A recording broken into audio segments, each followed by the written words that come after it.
gbàdúrà lórúkọ Jésù. Nous prions au nom de Gbogbo àdúrà tá a Jésus. ti gbà lórí. Àdúrà wa kó jẹ́ ìtẹ́wọ́gbà. Àdúrà wa kó jẹ́ ìtẹ́wọ́gbà. Ara ò ní ni wá. Ara ò ní ni wá. Ara ò ní ni wá.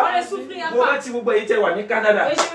lórúkọ Olúwa Ọlọ́run àwọn ọmọ ogun a ò ní gbà pé ìbànújẹ́ lórí yín bẹ́ẹ̀ ni yóò rí ògo ni fọ́nbùkọ Olúwa ẹ̀yin ti Russia ẹ gba àlàáfíà Ọlọ́run gbogbo àdúrà gbogbo agbègbè Côte d'Ivoire gbogbo ilẹ̀ Côte d'Ivoire gbogbo ilẹ̀ ìlú Abidjan ó yá gba àlàáfíà ó yá gba àlàáfíà Côte d'Ivoire kó wà lálàáfíà ìlú Abidjan kó wà lálàáfíà gbogbo ìgbèríko kó wà lálàáfíà gbogbo ìgbèríko kó wà lálàáfíà bẹ́ẹ̀ ni Olúwa wí ògo ni fọ́nbùkọ Olúwa ní orúkọ Jésù Kristi Olúwa wa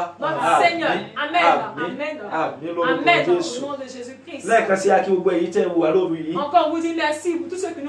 gbogbo èyí tẹ́ ń dábàá pọ̀ mọ́ wa nínú ìṣòro ńlá yìí àdúrà ò ní ṣe tiwa tì ẹ má gbàgbé a ti fi àwọn ètò ìbápàdé wa sí orí péèjì wa ní gbogbo ọjọ́ Friday aago 12 òru à minuit, aago 12 òru à minuit, sí aago 2 à 2 heures wákàtí kan níwájú Olúwa de gbogbo ọjọ́ Wednesday et toutes les mercredis aago 6 ìrọ̀lẹ́ et 18 heures du soir sí 7 alẹ́ à 19 heures gbogbo ọjọ́ Sunday et toutes les dimanches aago 8 àbọ̀ et 8h30 du matin sí aago 10 àbọ̀ òwúrọ̀ et à 10h30 du àdúrà matin. ò ní ṣe tiwa La tì prière dont tu peux bákan náà gbogbo a ti pín àwọn ètò ìsìn ojúlé dé ojúlé on a partagé aussi les programmes ẹ wo péèjì wa ẹ ò bí bá a ti pín regardez sur notre page vous allez voir gbogbo àwọn tí Lókojòrò náà a ti et pín tous ceux wọn qui sont à Lókojòrò aussi on a partagé. wọ́n pàdé ní ọ̀dọ̀ mọ̀mọ́ wa Ils vont se Adéyọ̀ croiser chez notre maman Adéyọ̀ níwájú ilé mọ̀mọ́ devant Bámigbálà la maison de maman gbogbo Bamibala ẹ̀yin tí Tèmídire et tous ceux qui sont à Témidire a ti pín wọn bákan on náà les a partagés ìsìn aussi ojúlé dé ojúlé et